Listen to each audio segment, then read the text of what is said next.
সে এখন বাড়ি ছাড়া, ঘর ছাড়া, তার ওই 10 লক্ষ টাকা ঋণ সুদে আসলে সেটা এখন গিয়ে দাঁড়াইছে 18 থেকে 20 লক্ষ টাকায়। চাকরির মতো না যে আপনি মাস শেষে একটা টাকা পাবেন, এইখানে কিন্তু এরকম না।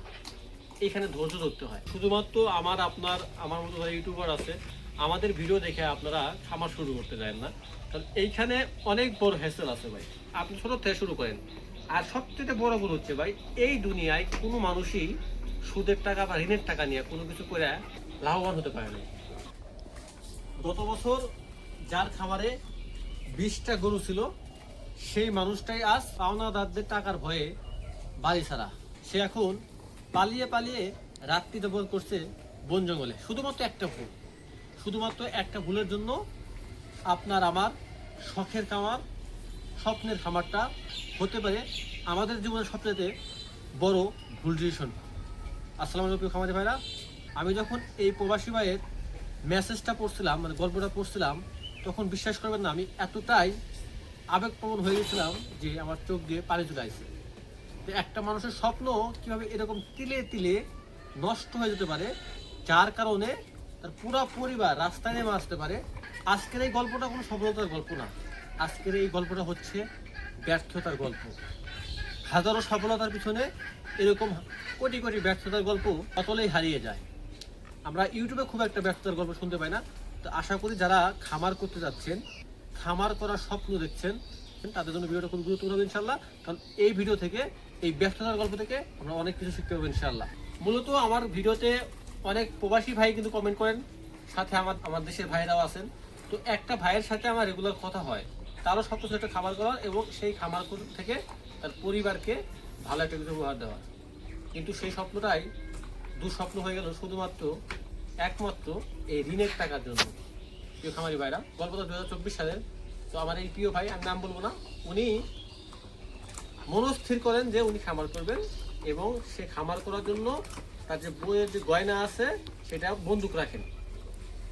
পাশাপাশি তার বাবার যে কিছু জমি ছিল, সেই জমিটার উপর ডিপেন্ড করে সে আরো বেশ কিছু ঋণ করেন। তো ওভারঅল সে 10 লক্ষ বা তার কিছু টাকা বেশি ঋণ করে ফেলেন এবং সে একটা খামার শুরু করেন।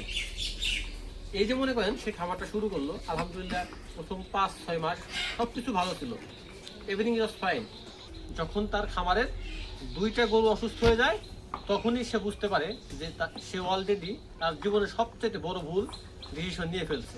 তার স্বপ্নের খামার, শখের খামারটাই তার জন্য কিনা শেষ পর্যন্ত কাল হয়ে দাঁড়িয়েছে। প্রিয় খামারি ভাইরা, মূল কথায় আসে এখন। সে বলতেছে যে আমি যেভাবে মেসেজগুলো বললাম সেটা হচ্ছে, সে মনে করেন খামার শুরু করবে, একটা পর্যায়ে তার বাড়িকে সে ম্যানেজ করে, কারণ সে বিগত কয়েকটা বছর প্রবাসে ছিল এবং সেখান থেকে তার ইমিগ্রেশনের কিছু সমস্যা ছিল।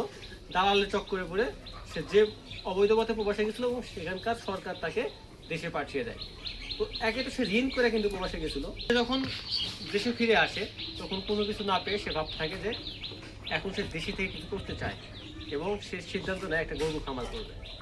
আর এই খামারটা করার জন্য তার দরকার টাকা। সে একটা বড় ধরনের অ্যামাউন্ট ম্যানেজ করতে চায় এবং সেজন্য তার কী করে, বইয়ের গয়না প্লাস বাবার জমির উপর ডিপেন্ড করে ব্যাংক থেকে কিছু ঋণ নেয়। প্রিয় খামারি ভাইরা, সেই 10 লক্ষ টাকা তখন সে ঋণ নেয়। শুরুতেই বাসায় সুন্দর করে একটা শেড তৈরি করে এবং শেড বাবদ সে অলমোস্ট 2 লক্ষ টাকা খরচ করে ফেলে। বাদ বাকি টাকা দিয়ে, আমি একটু ফার্স্ট বলতেছি, বাদ বাকি টাকা দিয়ে সে কী করে, অনেকগুলা গাভী গরু কেনে, 2-3টা গাভী কেনে বাচ্চা সহ এবং 2-1টা প্রেগনেন্ট অবস্থায় কেনে। এখন সে মূলত যে টাকাগুলো নিছিল সেগুলো মূলত সুদের টাকা। আপনি একটু টপিকগুলো বুঝেন। সে নিয়েছিল সুদের টাকা এবং সে মনস্থির করছিল যে গাভীগুলো সে কিনলো, সেইগুলার দুধ বিক্রি করে পার মান্থ সে কিন্তু যে টাকাটা সুদ দিতে হবে বা আসল দিতে হবে সেটা সে দিয়ে দেবে। সব কিছু মোটামুটি ঠিকই ভালো চলছিল। 4-5-6 মাস সে নিয়মিত কিন্তু এই সুদের টাকাটা কিন্তু সে তার যে পাওনাদার তাদেরকে দেওয়া শুরু করলো। হঠাৎ করেই তার যে সবচেয়ে বড় সমস্যা হলো, একটা গাভী অসুস্থ হয়ে গেল, মানে উলান প্রদাহ হয়ে গেল, সেটাতে আর ভালো একটা দুধ আসতেছে না। তখন দেখা গেল যে গাভীটা ঠিক মতো খাচ্ছে বাট সে পড়াশোনা দিচ্ছে না। তখন যে গাভীটা সে 2-2.5 লক্ষ টাকা কিনছিল সেটাকে জাস্ট মাংসর দরে 1 লক্ষ টাকা বিক্রি করে দিতে বাধ্য হয়। সে প্রথম ধাক্কাটা খেয়ে গেল। দ্বিতীয়ত তাকে আর একটা গাভী দালালদা ধরাইয়া দিছিল 20 থেকে 22 লিটার দুধ হবে বলে। সে যখন দেখলো সেই গাভীটা দুধ হচ্ছে মাত্র 7 থেকে 8 লিটার, কিন্তু তার মাথায় কিন্তু ঠিক মতো কাজ করছিল না। একদিকে সে খামার থেকে কিন্তু প্রতিনিয়ত কিন্তু লাভ অংশ পাচ্ছিল না, দ্বিতীয়ত ওইদিকে যে পাওনাদাররা আছে তাদের কাছে টাকা পাবে সুদের টাকা সহ, তারা কিন্তু চাপ দিচ্ছিল। একটা পর্যায়ে সে কি করলো, যখন দেখলো যে না 6, 7, 8 মাস কোনো মতে আরো ধার কর্জ নেই, সে চালাইতে থাকলো। 1টা বছর চালাইতে থাকলো, 2টা বছর চালাইতে থাকলো, কিন্তু এই প্রসেসের শেষের দিকে আইসা ভাই সে এখন বাড়ি ছাড়া, ঘর ছাড়া, তার ওই 10 লক্ষ টাকা ঋণ সুদে আসলে সেটা এখন গিয়ে দাঁড়াইছে 18 থেকে 20 লক্ষ টাকায়।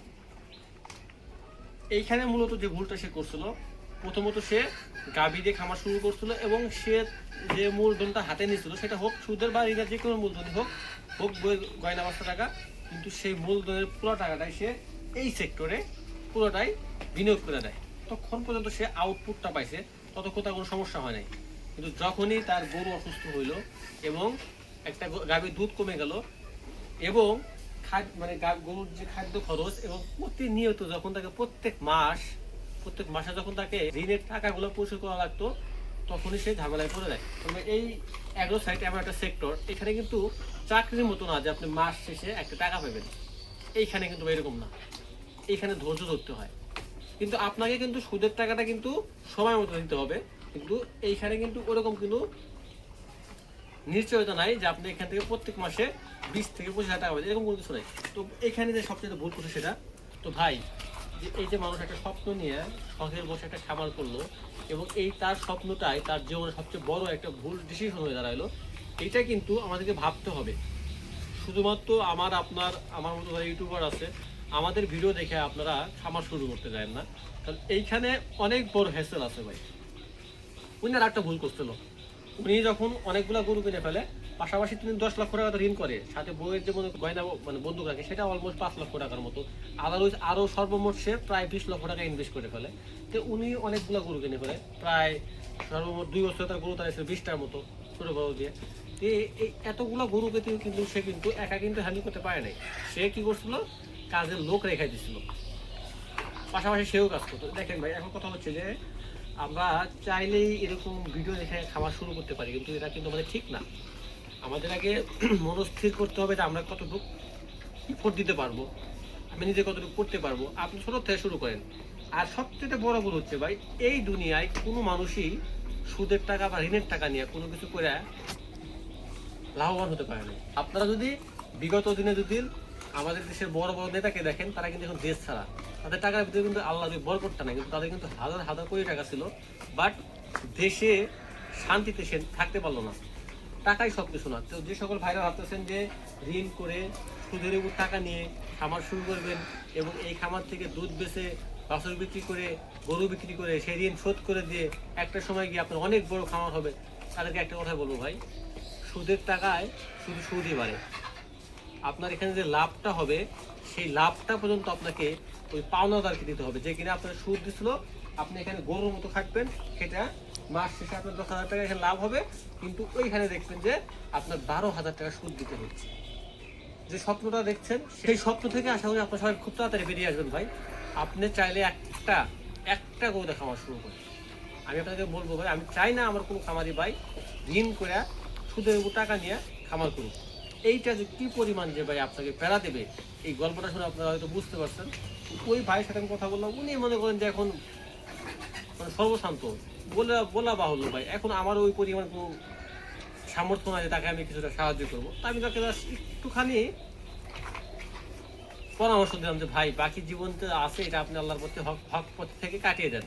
তো উনি বললো ভাই ঠিকই বলছেন ভাই, আমি যে স্বপ্ন এই খামারে আইছিলাম, এতগুলো টাকা সুদের টাকার সাথে আমার নিজের যে পরিবারের যে কিছু অর্থ সম্পত্তি ছিল সেটাও আমি হারিয়ে ফেললাম, আজ আমি আমার বাড়িতে থাকতে পারতেছি না। তবে আশা সবাই বুঝতে পারছেন, আশা করি কেউ ঋণ করে সুদের উপর টাকা নিয়ে খামার দিতে আসবেন না। আমারও ভাই খুবই ছোট্ট একটা খামার ভাই, আমারও মনে করেন দিন পাত দেয় খুব কষ্টে, তারপরেও চেষ্টা করতেছি যে এদের নিয়ে আমি স্বপ্ন দেখতেছি যে এখান থেকে হয়তো আল্লাহ যদি চাই ভালো কিছু একটা করতে পারবো। কারণ আমার যতটুকু এখানে একটা পয়সা ভাই হারাম নাই ভাই, এখানে একটা পয়সাও হারাম নাই, যা কিছু আছে আল্লাহ রহমতে একদম হক টাকা। এই হক টাকার উপর বেস করে একটু একটু করে স্বপ্ন দেখতেছি, হয়তো এখন যে অবস্থায় আছি ডে বাই ডে হয়তো একটু ভালো দিকে যেতে পারবো ইনশাআল্লাহ। তো সবাই আমার জন্য দোয়া করবেন। এবং আজকের এই গল্প থেকে আপনারা কি জানতে পারলেন এবং তার জীবনে সবচেয়ে বড় ভুল কোনটা ছিল সেটা কিন্তু অবশ্যই কিন্তু কমেন্ট করে জানাবেন। ভুলেও কিন্তু আপনারা, আমি সেটার মধ্যে ভুলেও কিন্তু আপনারা এই সুদের উপর টাকা নিয়ে খামার করতে যাবেন না। আসসালামু আলাইকুম রহমতুল্লাহ।